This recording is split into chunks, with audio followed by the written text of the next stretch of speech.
नमस्कार, जय जोहार। साथियों, जागो पंच में आप सभी का हार्दिक स्वागत, अभिनंदन। साथियों, आप सभी ने जिस प्रकार जागो पंच को बंद होने से बचाया, जागो पंच अपने दुगने उत्साह के साथ आपके सामने वापस आया और मुझे तो यूँ लगा था कि मतलब ये समझिए कि मैं अंदर से बहुत ये समझिए कि मैं रो नहीं पा रहा था, आंसू नहीं दिखा पा रहा था, लेकिन अंदर से इतना दुखी था कि मैं जागो पंच बंद कर रहा हूँ। ऐसा लग रहा था कि जैसे मेरा सब कुछ छीन रहा है, जैसे मेरा सब कुछ कोई ले ले रहा है। इतना तो मुझे ज़मीन बेचने पर भी दुख नहीं हुआ जितना मुझे जागो पंच को बंद करने में महसूस हो रहा था, लग रहा था। तो साथियों, आप सभी ने जागो पंच की बहुत ही सहायता की और आप सभी ने ये चाहा कि जागो पंच समाज में लगातार जागरूकता फैलाता रहे। तो साथियों, आज मैं उन साथियों के नाम डिस्प्ले होंगे नीचे पट्टी पे कि जिन्होंने जागो पंच में मदद की है, जिन्होंने जागो पंच में अपना जिसे बोलेंगे कि खून पसीने की कमाई से जागो पंच का सहयोग किया है कि जागो पंच चलता रहे और समाज में अंधविश्वास खत्म होता रहे। तो साथियों, वो स्क्रॉल पट्टी यहाँ चलती रहेगी कि जिन्होंने जिन्होंने जो सहायता की है वो दिखती रहेगी। लेकिन अगर मैं नाम बता के पूरा वीडियो बताऊंगा तो इतने नाम हैं कि पूरा वीडियो ख़त्म हो जाएगा। तो मैं चाहता हूं कि नाम भी दिखता रहे और हमारा वीडियो भी बन जाए और लोगों को अंधविश्वास और पाखंड को समझने का एक और मौका मिल जाए। तो साथियों, आज हम बात करेंगे शिवलिंग की। शिवलिंग जो हमारे समाज में बहुतायत, यूँ समझिए कि हर गांव में लगभग एक मंदिर या शिवाला मिल जाता है। तो साथियों, इतने शिवलिंग आए कहाँ से? ये शिवलिंग पूजे जाने कैसे लगे? शिवलिंग का पूजन का प्रचलन इतना बढ़ गया, आखिर ये शिवलिंग है क्या? क्या कभी ने समझने की कोशिश की? नहीं, हमारा समाज भोला भाला सीधा साधा, उसको ये ज़रूरत नहीं है कि वह वास्तव में शिवलिंग है क्या। और जिस दिन थोड़ा बहुत सवाल भी मन में आया कि यह लिंग है, तो झट से हमारे समाज के आध्यात्मिक गुरु आकर खड़े हो गए। वह समझाने लगे, आपको क्या पता, आप क्या ईश्वर से बड़े हो, आप क्या आध्यात्मिकता के बारे में काखा गाघा भी जानते हो? जब आप आध्यात्मिकता के विषय में, अध्यात्म के बारे में काखा गाघा नहीं जानते तो आप इस पे सवाल क्यों उठाते हैं? यह धर्म का विषय है, इसे आपको नहीं छेड़ना चाहिए। लेकिन साथियों, क्यों नहीं छेड़ना चाहिए? आखिर हमको पूरी जिंदगी पूजने के बाद अंत में जाके पता लगे कि वह लिंग था तो हमें शर्म आएगी कि हमने पूरी ज़िंदगी एक लिंग की पूजा करी और इस लिंग ने हमारी पूरी ज़िंदगी कोई सुनवाई नहीं की, इसने हमारा कुछ भी नहीं सुना। तो साथियों, हम मानते हैं पौराणिक पुस्तकों को आधार। आध्यात्मिक गुरु कुछ भी बोले, यह प्रतीक है, यह अध्यात्म की बात है, वो कुछ भी बोले, लेकिन हम पौराणिक पुस्तकों को आधार मानते हैं कि पौराणिक पुस्तकें जो कहेंगी, क्या वो आध्यात्मिक गुरु पौराणिक पुस्तकों से बड़े हैं, पुराणों से बड़े हैं? नहीं, कदापि नहीं, क्योंकि वह आपको पुराणों में लिखी बातों को झुठलाने में लगे हुए हैं। तो सबसे पहले शिवलिंग लिंग ही है। शिवलिंग प्रतीक है या लिंग? इसके बारे में बड़ा सवाल है आज, और आज इस वीडियो में आपको ये सिद्ध हो जाएगा, शिवलिंग कोई प्रतीक नहीं, शिवलिंग ही है, शिव का लिंग ही है, यह स्पष्ट हो जाएगा। पुस्तक है आपके सामने, शिवलिंग पूजा क्यों। इसमें लिखा गया है शिव पुराण बिंदेश्वरी टीका संहिता अध्याय 16। अब ये बताइए, क्या शिव पुराण की बिंदेश्वरी टीका गलत हो सकती है? क्या यह आध्यात्मिक गुरुओं के जैसे नहीं थे जिन्होंने ये लिखी थी? तो ये बातें भी समाज में आनी चाहिए, होनी चाहिए। दूसरी, यह पुस्तक 2 बार मुकदमा भी जीत चुकी है, यह आप सभी को पता है। तो सबसे पहले मैं स्पष्ट कर रहा हूं कि शिव का लिंग, यानी जब लिंग है, अगर वो प्रतीक है, तो अगर वो शिव के लिंग का प्रतीक है कि शिव का लिंग नहीं है, वह प्रतीक है, तो उसमें से वीर्य नहीं निकल सकता। दूसरी बात, अगर वह लिंग है प्रतीक है तो उसके साथ भग की बात नहीं हो सकती, यानी योनि की बात नहीं हो सकती, क्योंकि वह प्रतीक है। तो यहीं से स्पष्ट होता है शब्दावली से ही, क्या हमारे पास प्रतीकों के लिए शब्दावली की कमी थी, क्या हमारे पास शब्दों की कमी थी, हम उसे अन्य प्रतीक भी ले सकते थे, उसे लिंग से ही क्यों जोड़ दिया। तो यह आज आपको स्पष्ट होगा कि शिव का लिंग ही लिंग है, यह स्पष्ट करने जा रहा हूं मैं। आप पढ़िएगा, पुस्तक वही शिव पुराण से है, बिंदुसरी टीका से। भगेन सहितम लिंग भंग लिंगेन संयुतता इहा मूत्र चय भोगार्थ नित्य भोगार्थ मेव च। 104 नंबर श्लोक है, यहाँ भी मैं डिस्प्ले कर दे रहा हूँ जिससे आप सभी को दिक्कत ना हो। वैसे मैं इसे डिस्क्रिप्शन में भी दूंगा, क्योंकि मैं चाहता हूँ कि कहीं से भी मौका ना मिले आध्यात्मिक गुरुओं को कि वह फिर लिंग को प्रतीक बना दे, क्योंकि लिंग से 50 जगह मैं लिखा दिखा दूंगा कि अगर लिंग की बात हो रही है, अगर वह प्रतीक होता तो उसमें से वीर्य और मूत्र कभी ना निकलता। लेकिन ये धोखा देते हैं आपको, अब इस पर पर्दा डालने की बात करते हैं कि वह लिंग नहीं था। फिर देखिए इसका हिंदी रूपांतर थोड़ा जान लीजिए। नारी जननेंद्रिय सहित पुरुष जननेंद्रिय और पुरुष जननेंद्रिय सहित नारी जननेंद्रिय, यही दोनों परस्पर भोग के निमित्त और नित्य भोग के लिए हैं।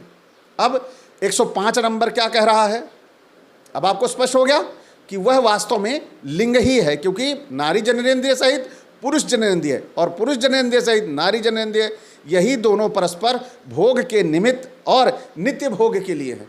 यानी यह दोनों एक दूसरे के पूरक हैं, दोनों एक दूसरे का भोग करते हैं, ये साफ साफ कह रहे हैं। और हम यहाँ पर प्रतीक ढूंढते हैं, यानी इस पर हम एक बढ़िया सा, जैसे दीवार है प्लास्टर नहीं हुआ है, उस पर पुट्टी प्लास्टर नहीं हुआ है, पुट्टी नहीं हुई है तो बेकार दिखती है, खंडहर दिखता है। तो यहाँ पर इन्होंने इस पूरे जब समझ लिया कि लिंग लोगों की समझ में आ जाएगा तो लोग कहेंगे कि वाह भाई वाह, पंडित जी क्या बता रहे हो हमें, तो उन्होंने उस पर आध्यात्म का प्लास्टर और पुट्टी चस्पा कर कर पुताई कर दी, वह प्रतीक और आध्यात्म की बात बना दी।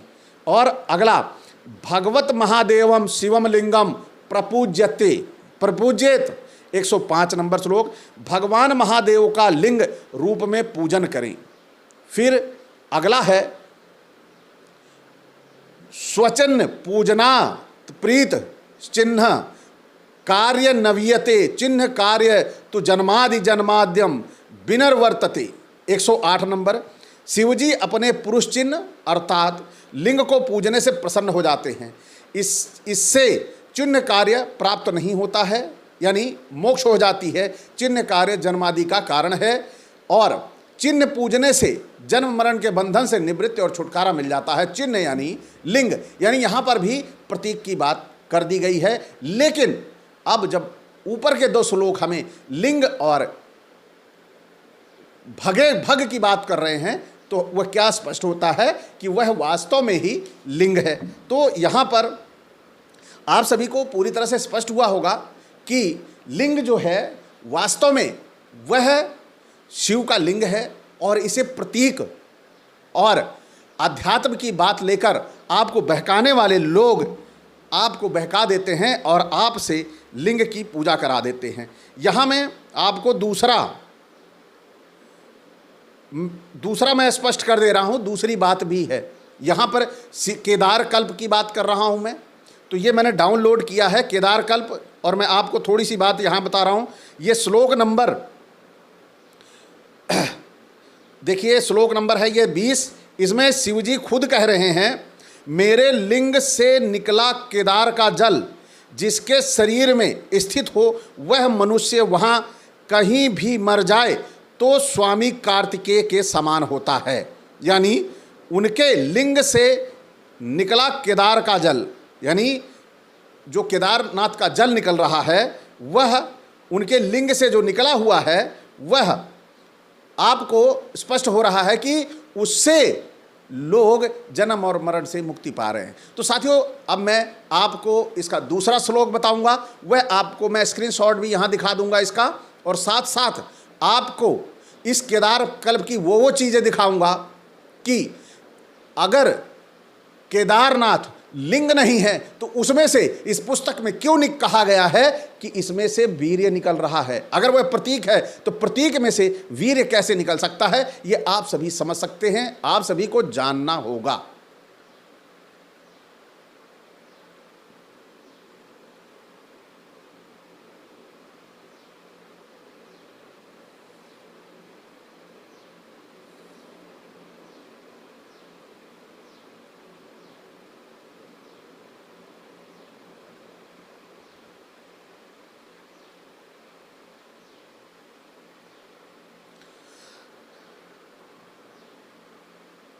अब साथियों हम आते हैं दूसरे श्लोक पर। दूसरा श्लोक क्या कह रहा है? इसमें कह रहे हैं, यही केदार कल्प पुस्तक ही है, कह रहे हैं वह शिव के वीर से उत्पन्न हुआ जल कुंड के मध्य में प्रत्यक्ष दिखाई देता है। आषाढ़ और श्रावण और कार्तिक मास में ये दिखाई देता है। हे सुब्रते, इन 3 मास में वह जल बड़ा पवित्र है और पवित्र मंदाकिनी नदी पर स्नान कर पितरों को पिंडदान करें। यही इसी महीने का वो जल है जहाँ पर हम कांवड़ यात्रा लेके जाते हैं और वो जल निकाल कर अपने घर में रखते हैं, अपने घर में लाते हैं कांवड़ यात्रा के द्वारा। तो यहाँ पर क्या लिखा है? शिव के वीर्य से उत्पन्न जल।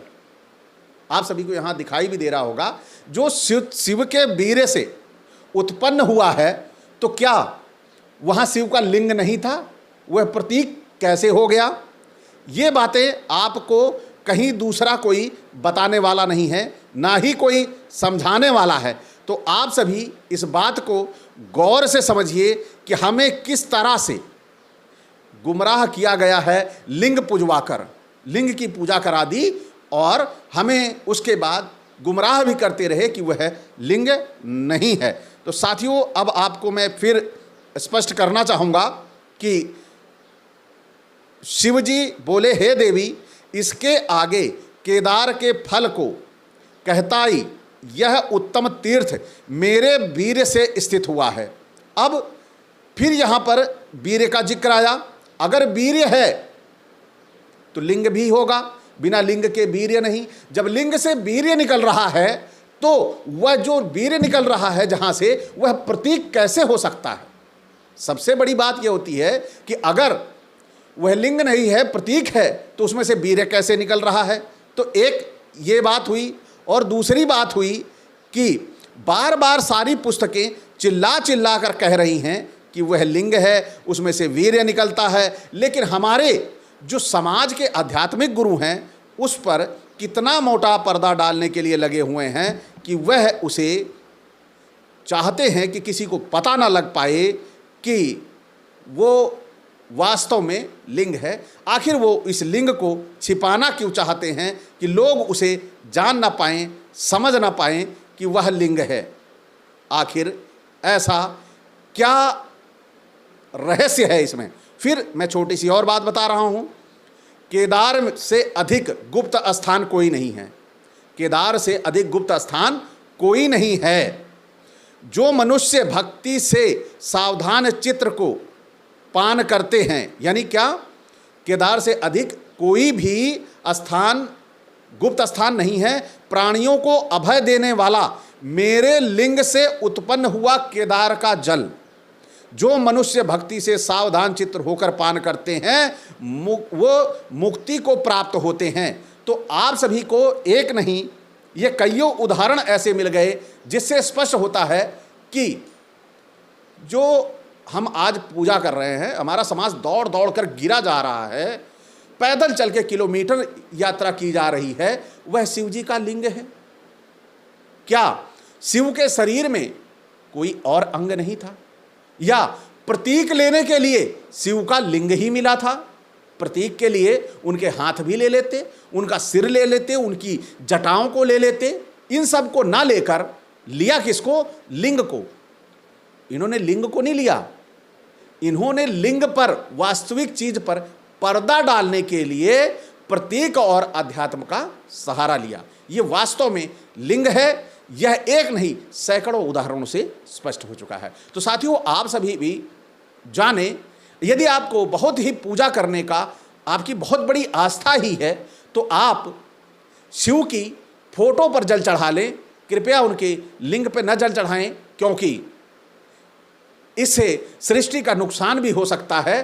क्योंकि ज़्यादा कोई चीज़ ठंडी हो जाएगी तो हो सकता है वह दोबारा काम की भी ना रहे, ऐसा भी हो सकता है। तो आप सभी ध्यान दें और शिव के लिंग को बचाने के लिए थोड़ा प्रयास करें। तो साथियों, आज का ये वीडियो आपको कैसा लगा कि शिवलिंग वास्तव में लिंग है या प्रतीक, यह आपको स्पष्ट हो गया होगा। और यदि ना स्पष्ट हुआ हो तो मैं कहता हूं केदार कल्प पढ़िए और शिव पुराण पढ़िए। और इसके अलावा अगर आपको लगता है कि ये बहुत सारी पुस्तकें हैं, बड़ी दिक्कत होगी इनको, तो आप पढ़िए शिवलिंग पूजा क्यों, शिवलिंग पूजा क्यों। और आप अभी अगर ये चाहते हैं कि आपको पुस्तक कहाँ से मिलेगी, कैसे मिलेगी, ये सारी दिक्कतें हो जाएंगी, तो आप सभी ये पुस्तक अमर प्रकाशन गाजियाबाद से मंगा सकते हैं। और अगर थोड़ा धैर्य रखें कि नहीं मैं अमर प्रकाशन को नहीं जानता, वो चाहते हैं कि उन्हें जागो पंच से मिल जाए, तो आप सभी कमेंट बॉक्स में अपना पूरा पता और वहाँ पर भेजा हुआ पैसा 150 रुपया, जो आपका पूरी पुस्तक का मूल्य तो कम है, लेकिन आने जो वहाँ भेजने के लिए कोरियर चार्ज है, वो आपको मैं पुस्तक आपके घर भिजवा दूंगा। तो साथियों, आप मेरे व्हाट्सएप नंबर भी मैं नीचे दे दूंगा, उस व्हाट्सएप नंबर पर आप पैसा भेज के स्क्रीनशॉट भेज दीजिएगा और पुस्तक का नाम लिख दीजिएगा, मैं आपको पुस्तक भिजवा दूंगा। आपको परेशानी ना हो और आपको ये इन दिक्कतों का सामना ना करना पड़े। आप किसी से बात कर लें कि नहीं वह लिंग ही है, दावे के साथ कह दें कि नहीं वह लिंग ही है, और वो अगला अड़ जाए नहीं वो प्रतीक है, तो आप उसे दिखा सके कि आखिर उसे पढ़ना तो आता ही होगा। तो जब पढ़ लेगा तो उसे विश्वास हो जाएगा कि वास्तव में वो लिंग है। तो साथियों, आज का ये वीडियो कैसा लगा? अच्छा लगा हो तो लाइक करें, और साथ ही हमारे जो नए साथी देख रहे हो चैनल को सब्सक्राइब करना ना भूलें और बेल आइकन की घंटी दबा लें, जिससे हमारे वीडियो का नोटिफिकेशन आप तक त्वरित गति से पहुंच जाए। और साथियों से मैं यही एक अपील करूंगा कि वीडियो ज़्यादा से ज़्यादा शेयर करें, जिससे हमारे समाज में अंधविश्वास और पाखंडों का नाश हो। नमस्कार, जय जोहार।